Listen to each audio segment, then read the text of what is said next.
పరిపాలన మొదలెట్టి వారు పరిపాలించే కాలంలో ప్రజలకు ఇచ్చిన హామీల విషయమై వారి నాలుక మడతపడుతున్న విధానాన్ని ఆంధ్ర రాష్ట్ర ప్రజలకు చెప్పదలుచుకున్నాం.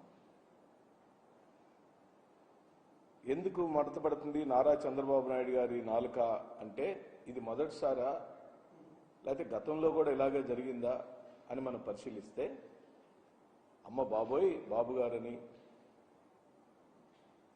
అమ్మ బాబు గారు అని ప్రజలు ముక్కు మీద వేలేసుకుంటున్నారు. వారు ప్రధానంగా 50 రోజులు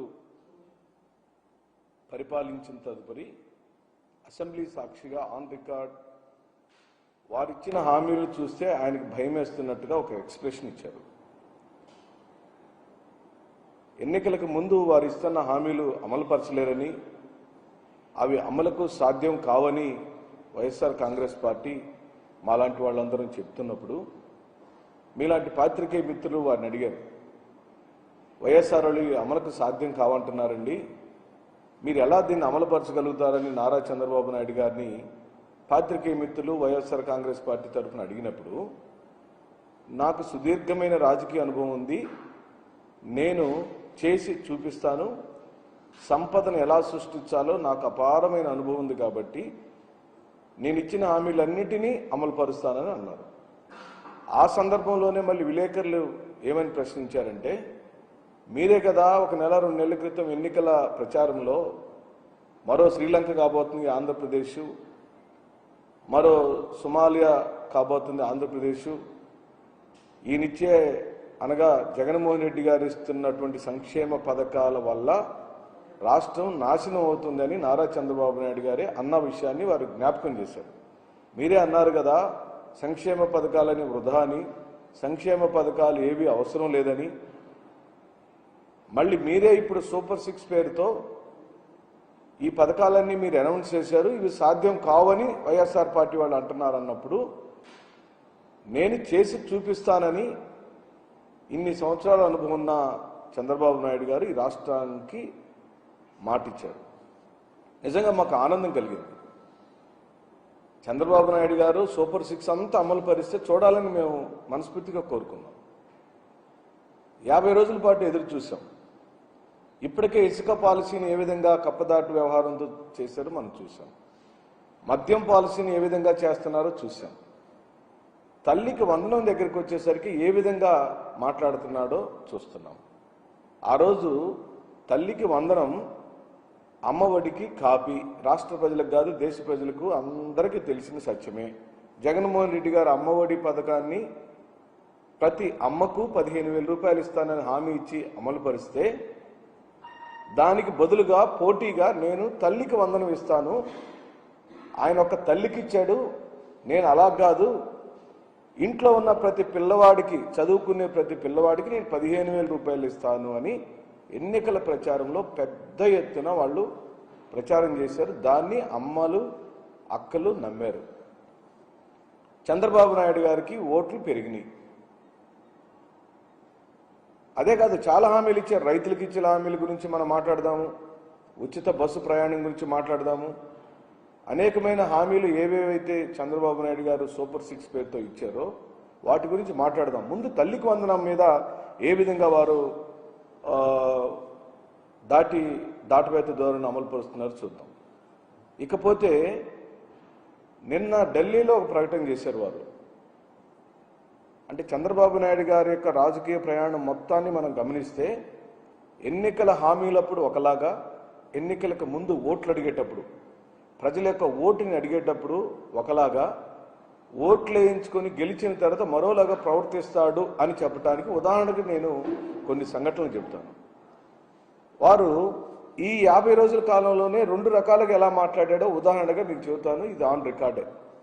నేనే సొంత కవిత్వాలు ఎప్పుడు వైఎస్ఆర్ కాంగ్రెస్ పార్టీ చెప్పదు, చెప్పకూడదు కూడా.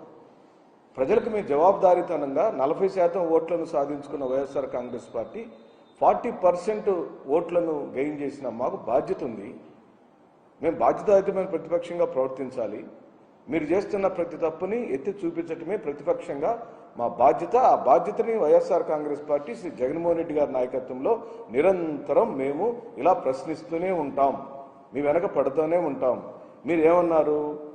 15,000 కోట్ల రూపాయలు కేంద్రం రాజధాని నిర్మాణం కోసం అప్పుగా ఇస్తామంటే దాన్ని సాయం కింద, గ్రాంట్ కింద మీరు అనౌన్స్ చేశారు, సంబరాలు చేశారు. మేము అప్పుడే వెంటనే స్పందించాం. వైఎస్ఆర్ కాంగ్రెస్ పార్టీ ఏం చెప్పింది? మీరు అప్పుడే సంబరాలు చేసుకోవద్దు, అది ఒక్కటే కాదు, రాజధాని నిర్మాణం మాత్రమే కాదు, దాంట్లో పోలవరం ఉంది, పోలవరం నిర్మాణానికి కావాల్సిన నిధులను మనం సాధించుకోవాలి. అలాగనే విద్యుత్ బకాయిలు ఉన్నాయి విభజన హామీలో. అలాగే తెలంగాణ రాష్ట్రంతో ఆస్తుల పంపకాల విషయంలో కూడా ఇంకా కొన్ని పెండింగ్ ఉన్నాయి. వీటన్నిటి మీద కూడా మీరు ఎక్కువ దృష్టి పెట్టండి, ఎందుకంటే మీరు నెంబర్ 2 కాబట్టి. ఈ రోజున ఎన్డీఏ ప్రభుత్వంలో మోడీ గారి తర్వాత, నేను చెప్పట్లేదండి, వాళ్ళ పత్రికల్లో వచ్చిన వాటిని నేను చెబుతున్నా, మోడీ గారి తర్వాత అత్యంత ప్రభావశీలి, అత్యంత influenced person in this country Shri Nara Chandrababu Naidu గారు. అది జగమెరిగిన సత్యం. నిజంగా కూడా మోడీ గారి ప్రభుత్వం నిలబడాలి అని అంటే ఇటు చంద్రబాబు నాయుడు గారు, అటు నితీష్ కుమార్ గారు ఇద్దరు కూడా సపోర్ట్ చేస్తేనే నిలబడుతుంది. ఇది జగమెరిగిన సత్యం. అలాంటి పవర్ఫుల్ పరిస్థితుల్లో చంద్రబాబు నాయుడు గారు ఉండినప్పుడు రాష్ట్రానికి హక్కుగా తీసుకురావాల్సిన పోలవరం నిధులైనా, మరి రైల్వే జోన్ అయినా, స్టీల్ ఫ్యాక్టరీ అయినా, పోర్టు అయినా, రాజధాని నిర్మాణానికి కావాల్సిన నిధులను అయినా, రెవెన్యూ డెఫిసిట్ అయినా సాధించుకోవడంలో ఇంక భయమేముంది? ఖచ్చితంగా ఆయన సాధించాల్సిందే, సాధించి తీరాల్సిందే.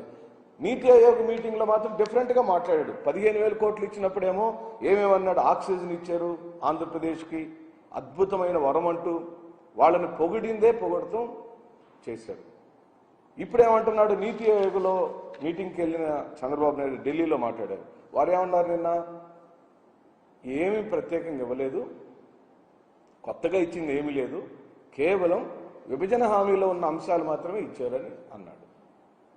అక్కడ అనుమానం వస్తుంది. అంటే భవిష్యత్తులో చేయబోయే మోసాలకు లేదా హామీలను తీసి దొంగలో తొక్కటానికి ఇప్పటి నుంచే గ్రౌండ్ తయారు చేస్తున్నారా నారా చంద్రబాబు నాయుడు గారని నీతి ఆయోగ్ మీటింగ్ చూసిన తర్వాత అనిపిస్తుంది.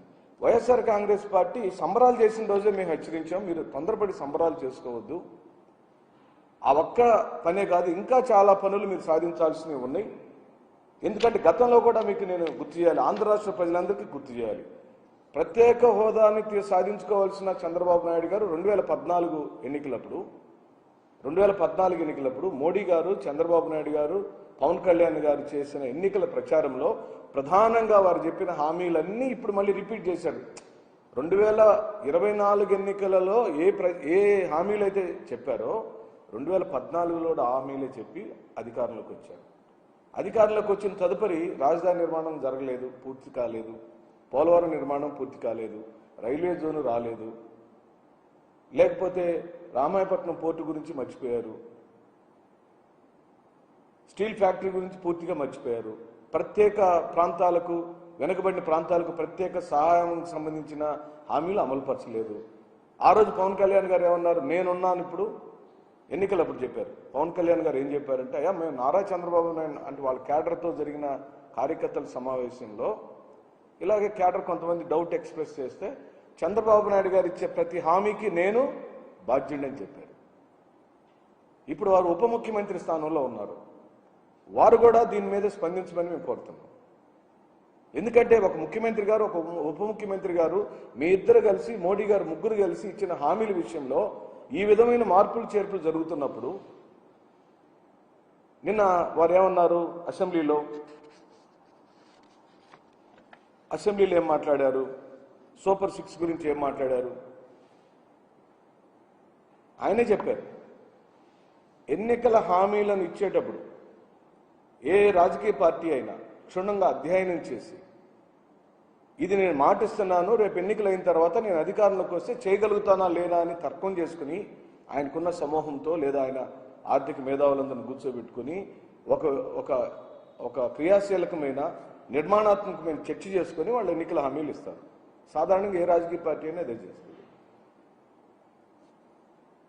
ఈ ఇచ్చిన సూపర్ 6 అమలు పరచలేరని వైఎస్ఆర్ కాంగ్రెస్ పార్టీ ఎన్నికల ముందు రాష్ట్ర ప్రజలకు చెప్తుంటే అమలు పరిచి తీరుతాను నాది నాది గ్యారంటీ అని చంద్రబాబు నాయుడు గారు వారికి మద్దతుగా పవన్ కళ్యాణ్ గారు చెప్పారు.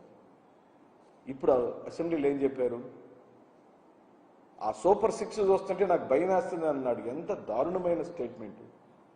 ఒక 40 సంవత్సరాల పైచీలకు అనుభవం కలిగిన ఒక రాజకీయ సీనియర్ నాయకుడు ముఖ్యమంత్రి స్థానంలో కూర్చొని ఏ సూపర్ 6 చెప్పి మీరు అధికారంలోకి వచ్చారో, ఏ సూపర్ 6 అమలు పరుస్తాను నాది గ్యారంటీ అని మీరు మాటిచ్చారో, ఏ సూపర్ 6ను చూసి అమాయకులైన ఆంధ్ర రాష్ట్ర ప్రజలు మీకు ఓట్లేసి గెలిపించారో, ఆ సూపర్ 6 చూస్తే మీకు భయం వేస్తుంది అని మీరు స్టేట్మెంట్ ఇచ్చారంటే మిమ్మల్ని మేము ఏమనాలి? ఇప్పుడు నమ్మక ద్రోహం చేశారనాలా? ఏరు దాటాక తెప్పను తగలబెట్టిన సంధానంగా ఉంది మీ పరిపాలన అని చెప్పానాలా? మీ నాలుక మడతపడుతుందని చెప్పానాలా?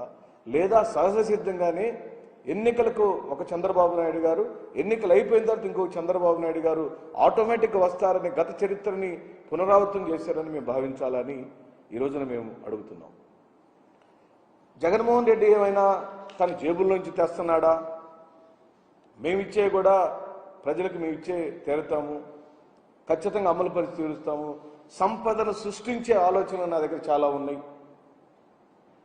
సంపదను ఆంధ్ర రాష్ట్రానికి, రాష్ట్ర ఖజానాకు సంపద ఎలా సృష్టించాలో నా బుర్ర నిండా బొచ్చడన్ని ఆలోచనలు ఉన్నాయి, నాకు అనుభవం ఉంది, నేను నా ఆర్థిక నిపుణుని అని వారు చెప్పుకొని అధికారంలోకి వచ్చారు. ఇప్పుడు ఆ హామీలన్నీ గోవిందా, ఉచిత ఇసుక గోవిందా, తల్లి వందనం గోవిందా, ఖరీఫ్ సీజన్ మొదలైంది రైతులకు ఇస్తానన్న రైతుల సాయం గోవిందా,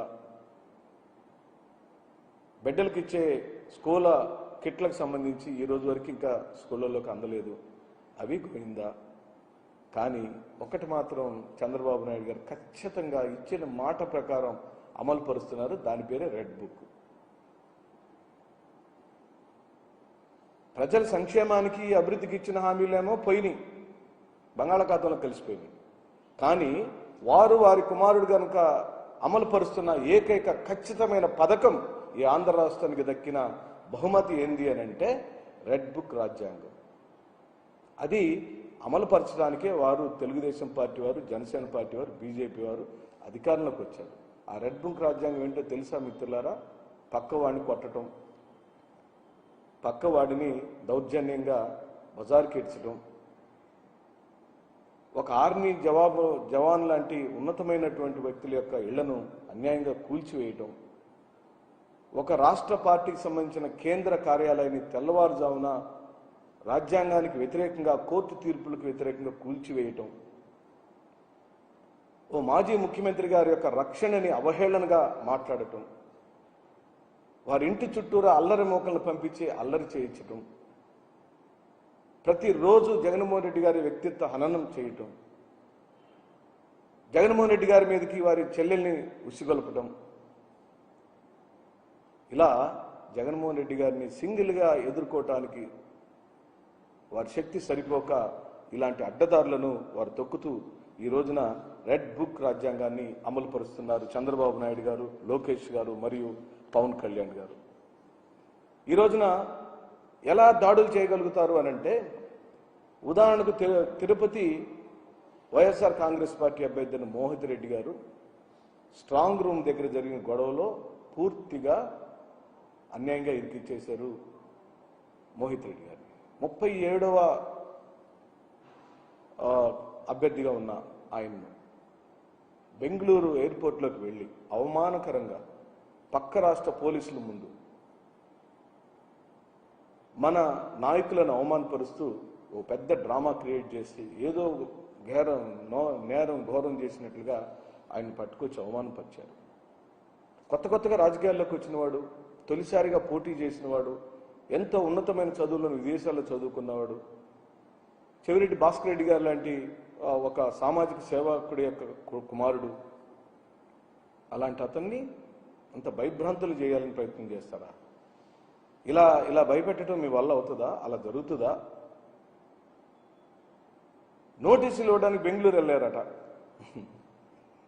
ఎంత విచిత్రంగా అంటే, కేవలం ఒక పక్క చెరుడి భాస్కర్ రెడ్డి గారిని, పెద్దిరెడ్డి రామచంద్రారెడ్డి గారిని, మిథున్ రెడ్డి గారిని, బాలినేని శ్రీనివాసరెడ్డి గారిని. అంటే ఈ పార్టీలో ప్రముఖంగా ప్రజలతో మద్దతుతో, ప్రజల యొక్క అభినందనలతో, ప్రజల యొక్క సహకారంతో 6 సార్లు 7 సార్లు శాసనసభకు, పార్లమెంటుకు ఎన్నిక కాబడిన ప్రజాప్రతినిధులను ఈ విధంగా అవహేళన చేస్తారా? ఇందుకేనా మీకు ఇచ్చింది అధికారం? ఇదేనా మీ రెడ్ బుక్ రాజ్యాంగం? ఆస్తులు ధ్వంసం చేయమని ఇచ్చిందా మీకు ఆంధ్ర రాష్ట్ర ప్రజానీకం? అన్యాయంగా కేసులు పెట్టి ఇరికించమని చెప్పిందా ఆంధ్ర రాష్ట్ర ప్రజానీకం? ఇందుకేనా రాజ్యాధికారాన్ని మీరు కోరుకుంది? కక్షలు, కార్పణ్యాలు, దౌర్జన్యాలు, కఠినమైన వైఖరి, దొంగ కేసులు, రౌడీయిజం, గూండాయిజం, విచక్షణారహితంగా కత్తులతో నరికి చంపటం ఆంధ్ర రాష్ట్రం శోకిస్తుందని చెప్తున్నాం. ఆంధ్ర రాష్ట్రం ఈ రోజున ఎందుకు ఈ ప్రభుత్వాన్ని తీసుకొచ్చామని ఈ హత్యలు, మానభంగాలు, దోపిడీలు, దౌర్జన్యాలు చూసి బాధపడుతుంది. మీరు చేస్తున్న రాజకీయ దాడి, భౌతిక దాడులు, రాజ్యాంగాన్ని మీ చేతిలోకి తీసుకొని మీరు చేస్తున్న ప్రతి విచక్షణారహితమైన ప్రతి చర్యని ఈ ఆంధ్ర రాష్ట్ర ప్రజలు గుర్తుపెట్టుకునే ఉంటారు. ఇది ఈరోజు మీరేది వచ్చిన 50 రోజులకే మీరు ఇంత విధ్వంసకాండని మీరు ధ్వంస రచన చేశారు కదా ఆంధ్ర రాష్ట్రంలో. ఇది చరిత్రలో మిగిలిపోయింది అంటున్నాం. ఓ పక్కనేమో రెడ్ బుక్ రాజ్యాంగాన్ని కోల్చడం కోసం దుర్వినియోగపరుస్తూ, అధికార దుర్వినియోగం చేస్తూ, ఇంకో పక్క మీరు అధికారంలోకి వచ్చిన కారణమైన సూపర్ 6 అనే హామీలనేమో ధ్వంసం చేయటం, దాన్నేమో అమలుపరచకపోవటం. అన్ని ధ్వంసాలే. ఒక్క మాట మీద కూడా నిలబడిన దాఖలాలు లేవు. నేను అడుగుతాను, వైఎస్ఆర్ అంటే మనకి కొన్ని సంస్కరణలు గుర్తొస్తాయి, ఒక స్వర్ణ యుగం గుర్తొస్తుంది, ఒక సంక్షేమ సారథి గుర్తొస్తాడు, ఒక పార్టీలకు అతీతమైన పరిపాలన ఎలా చేయొచ్చో వైఎస్ఆర్ గారు చేసి చూపించాడు. మహానుభావులు చనిపోయి దేవుడయ్యాడు. వైఎస్ జగన్మోహన్ అంటే జగన్మోహన్ రెడ్డి గారి పరిపాలన అంటే సంక్షేమం గుర్తొస్తుంది, సామాజిక న్యాయం గుర్తొస్తుంది, కటిక పేదవాడికి కూడా రాజ్యాంగపరమైన హక్కులు వస్తాయని గుర్తొస్తుంది, ప్రతి గ్రామ స్వరాజ్యం గుర్తొస్తుంది, గ్రామాల్లో జరిగిన అభివృద్ధి మన కళ్ళ ముందే కనపడుతుంది. సచివాలయం కావచ్చు, ఆర్బీకే సెంటర్ కావచ్చు, బల్క్ మిల్క్ సెంటర్ కావచ్చు, డిజిటల్ లైబ్రరీ కావచ్చు, అలాంటి కన్స్ట్రక్షన్స్ ఎన్నో చేశారు ఆయన. ఏ ఒక్క రోజు కూడా అధికార దుర్వినియోగం జరగలేదు. అనేక పథకాలు జగన్మోహన్ రెడ్డి గారి పేరు చెప్పంలోనే కొన్ని పథకాలు మారుమూల ప్రాంతాల్లోకి వెళ్ళి చిన్న పిల్లవాడిని అడిగినా నాకు అమ్మఒడి వచ్చింది, లేకపోతే నాకు గోరుముద్ద వచ్చింది, లేకపోతే మా నాన్నకి రైతు భరోసా వచ్చింది, మా అమ్మకి చేయూత వచ్చింది, మా అక్కకి ఫీజు రింబర్స్మెంట్ వచ్చిందని చెప్పుకుంటాడు. మరి నారా చంద్రబాబు నాయుడు గారి పేరు చెప్పంలోనే ఈ ఆంధ్ర రాష్ట్ర ప్రజలకు ఏమి గుర్తొస్తున్నాయని మేము ప్రశ్నిస్తున్నాం. ఏమి గుర్తొస్తాయి అని చెప్పమంటారా మిత్రులారా? ఎన్నికల హామీలు, దొంగగా ఫేక్ హామీలు ఎలా ఇవ్వచ్చు, అబద్ధాలు చెప్పి అధికారంలోకి ఎలా రావచ్చు, అధికారంలోకి వచ్చిన తర్వాత ఆ హామీలన్నిటినీ నేను అమలుపరచలేను ఎందుకంటే ఆర్థికంగా దివాళా తీసింది రాష్ట్రం అని చెప్పి తప్పించుకోవచ్చని ఈ రోజున గుర్తు చేస్తున్న చంద్రబాబు నాయుడు గారిని మాత్రం మేము వైఎస్ఆర్ కాంగ్రెస్ పార్టీ యొక్క నాయకులు జగన్మోహన్ రెడ్డి గారి నాయకత్వంలో మీరు చేస్తున్న ప్రతి హింసకు మీరే జవాబుదారీ, మీరు చేస్తున్న ప్రతి రాజకీయ దుర్వినియోగానికి, రాజకీయ కక్ష సాధింపు వ్యవహార శైలికి మీరే జవాబుదారీ. మీరు అసెంబ్లీ సాక్షిగా మంచి మాటలు చెబుతున్నారు, నేను విన్నాం. ఎవరు కూడా దుడుకు చర్యలు చేయొద్దు, ఎవరు మీ పరిధిలో, మీ నియోజకవర్గాల పరిధిలో ఎక్కడ కూడా దాడులు చేయొద్దు అని అసెంబ్లీలో చంద్రబాబు నాయుడు గారు నిన్న సెషన్లో కూడా మాట్లాడారు. ఆనందపడ్డాం. ఓ బాబు గారు చెప్పారు కాబట్టి అందరూ అలాగే చేస్తారు. వారు అక్కడ చెప్పిన రోజే విశాఖపట్నంలోనో విజయనగరంలోనో ఒక ఆర్మీ జవాన్కి సంబంధించిన భవనం కూల్చివేయబడింది. పోయిన సెషన్లో ఆయన మాట్లాడిన ఉదయం 10 గంటలకు వారు మాట్లాడారు అసెంబ్లీలో, తెల్లవారుజామున 5 గంటలకు వైఎస్ఆర్ కాంగ్రెస్ పార్టీ కేంద్ర కార్యాలయం కూల్చివేయబడింది. అంటే అసెంబ్లీ సాక్ష్యంగా వారు మాట్లాడుతున్న మాటలకు, ప్రత్యక్షంగా జరుగుతున్నటువంటి చర్యలకు పొంతన లేదని, అంటే చంద్రబాబు నాయుడు గారు ప్రపంచానికి ఒకలాగా కనపడుతూ పరిపాలనలో ఇంకో విధంగా ఉంటున్నారని చెబుతూ మార్చుకోవాల్సిన అంశాలను వారికి గుర్తు చేస్తూ, మరి మిమ్మల్ని ప్రశ్నించే స్వరాలు కేసుల ద్వారానో, హత్యల ద్వారానో, దాడుల ద్వారానో ఆగవని, అవి ప్రశ్నిస్తూనే ఉంటాయని, మీ యొక్క హామీలు మీరు అమలుపరిచిన దాకా మేమేమి కన్ఫ్యూజ్ చేయట్లేదు. మీరు చెప్పిన సూపర్ 6 హామీలు మీరు అమలుపరిచి తీరాల్సిందే.